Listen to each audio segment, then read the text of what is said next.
I. That sounds pretty good. Yeah. I'm digging it. Let's see what we do. Woo! Hey everybody, welcome to Boss and the Bear. I'm Jocelyn the Boss. Hello, bear. And we're playing Sonic Adventure. And there's... Oh, Christ. I think we actually...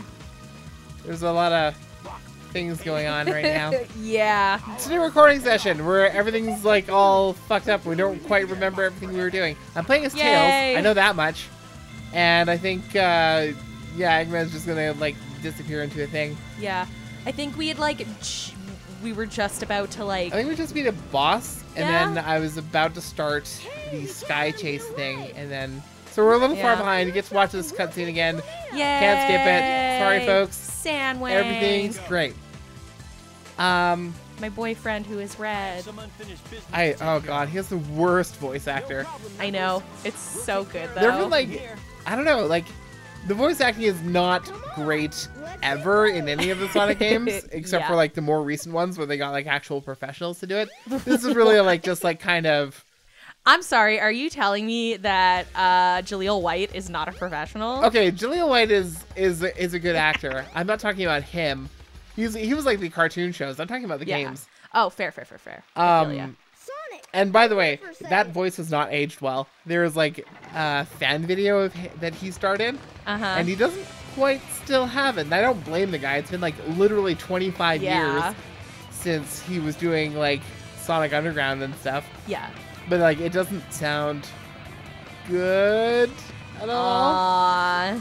Anyway, yeah, like these are we're kind of C-list voice actors who don't have a whole lot of experience. I think the most experienced person is actually like the director.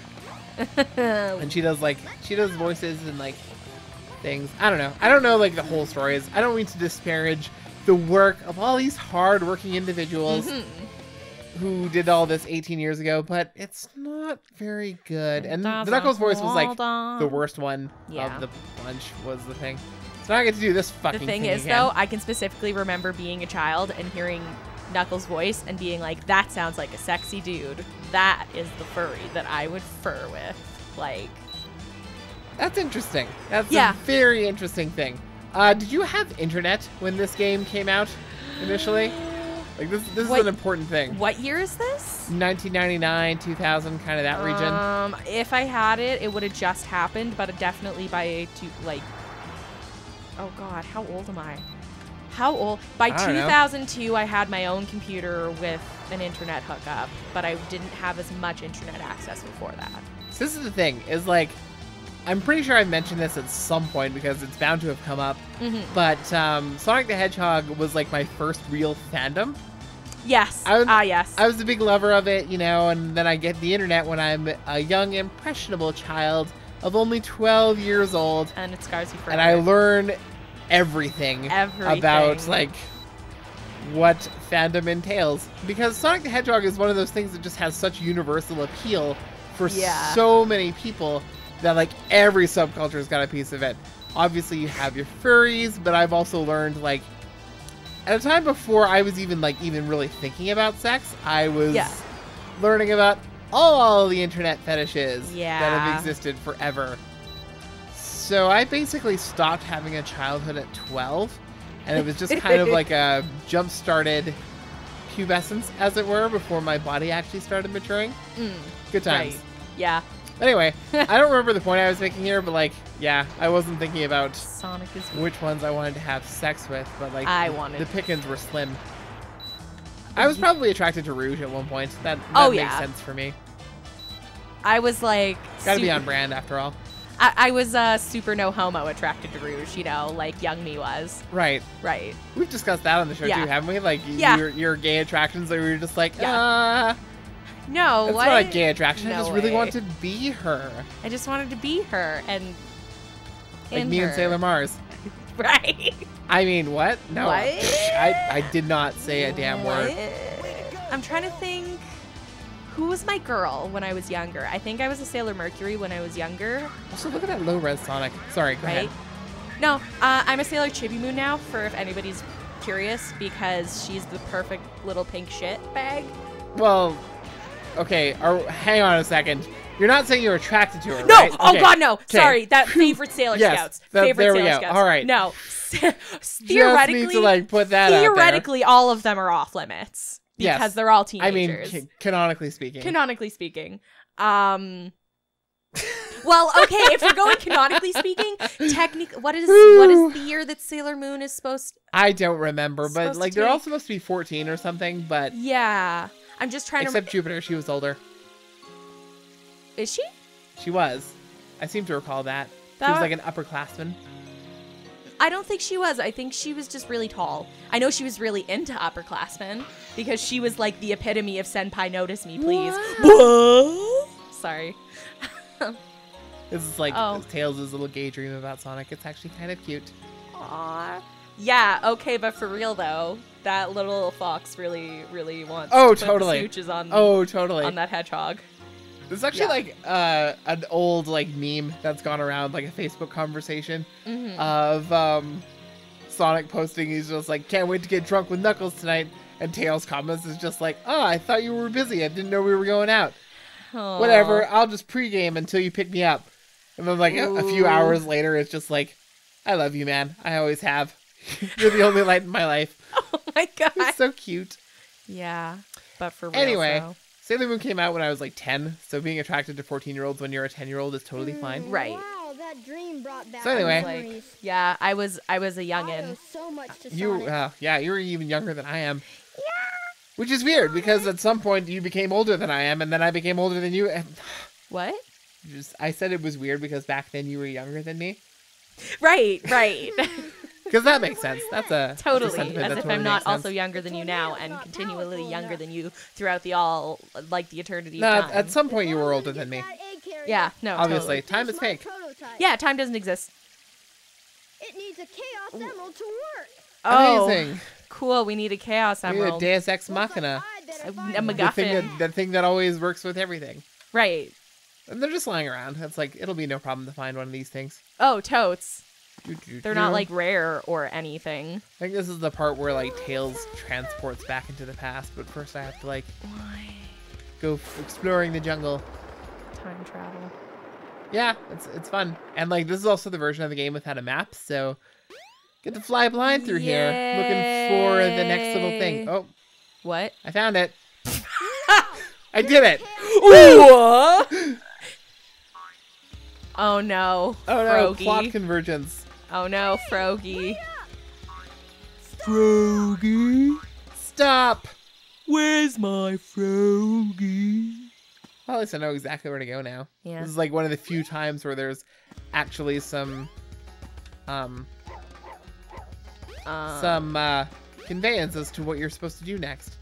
You say as you like stand in front of an blank wall and just like punch it a bit. Alright, hit a switch. Right. That drains his hand. As switches do. As switches in the jungle do. Right, yeah, totally. You just find like random chunks of metal floating around. There we go. And into the sand pit. Which I don't even know how the frog got there, but whatever. This is a great game. Yeah, no, yeah, absolutely. Everything makes sense. More snowboarding. Oh, no, it's sandboarding. Jocelyn. I actually really love the music for this. Oh, shit. Jesus. It's great. I'm good.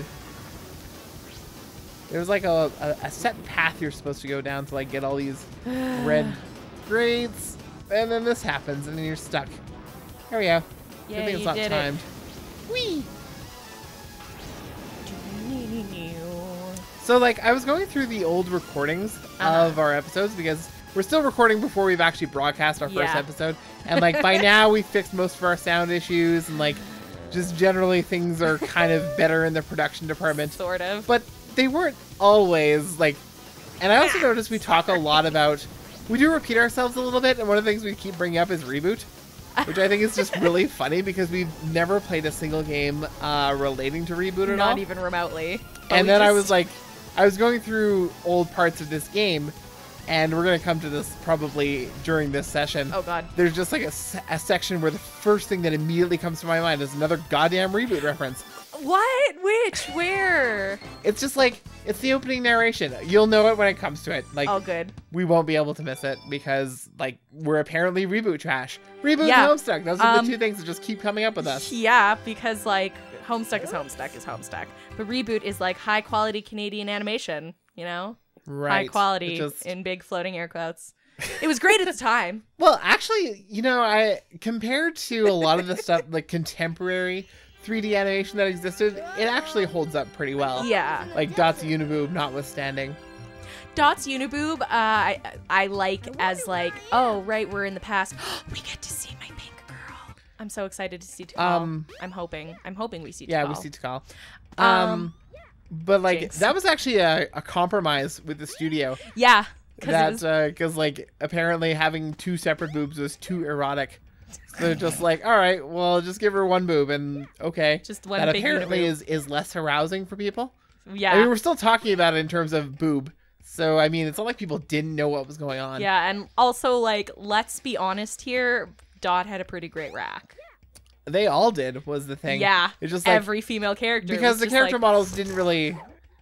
They didn't really work on like making diverse body types yet, so it was just really like, here's a working female model. Great, we'll apply different textures to it and different voice, and it's a new character. Yay! Hurrah! Of course, Dot was the only female character for a while, but Yeah, anyway, a long time until Mouse, yeah, until Mouse, and then Andrea. We were also talking last recording session a lot about the lore of Sonic, and I kind of have been thinking a lot more about that because there's actually like a whole thing that a lot of people don't know about. Oh God. The least known Sonic game of them all. It was a BioWare game called Sonic Chronicles: The Dark Brotherhood. And it actually like, contextualizes all of this. You like learn what these people are about and what the deal was. I think we'll get more into that like as the plot, you know, talks about it. But that's who these guys are. They're part of the old Knuckles clan, of which Knuckles is the last survivor. Aw, Knuckles is such a sad, lonely little red guy. Everybody! Oh my God! The 7 Chaos Emeralds. Here she is. Hey, check out my badge. She's so cute. Oh, I guess she's kind of like more peach than pink. Hello there, friend. How are you? Well, yeah. That's interesting. What were you saying like, before? Huh. Aw, it's feathery. It's something my grandmother taught me. I'm never to forget it. It goes like this. The servers are the 7 You put chaos. your left foot in, you put your left foot out, you put your left foot in, and you shake it all about. This became like an incantation in the comics too. Like really? they really like went all in trying to like integrate this into the lore of a very different medium, and it just like it didn't work at all. Just Sonic the Hedgehog. I could talk for days about all these different things. Emeralds? But I don't think we've ever met before. I'm Tikal. She called them the Chaos Emeralds, didn't she? Yeah. Like, wasn't so like why is he all like emeralds?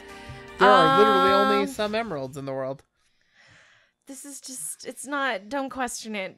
I'll question whatever I want to question. Just let sleeping dogs, don't tickle sleeping dragons, you know? You know? This game is 18 years old. It is a fully grown adult game. It is asleep. It's just let it sleep. Just let it rest. Let it die. No. I don't want to let it die. Correct! That was like possibly the most heartfelt line read by Tails in this entire game. Yeah. Whop. Peace out, Froggy. Get fucked. God, I hate that frog. I hate that frog. I love that frog. No. No, that's gonna be the best part, actually. No. Well, this is the thing, is like a lot of people, well, okay, that's not true. Was that a complete, like, non sequitur, that whole past bit? Like, what was the purpose, like... You learn, like, the thing, oh, there's 7 Chaos Emeralds, and it's whatever, I'm mystical.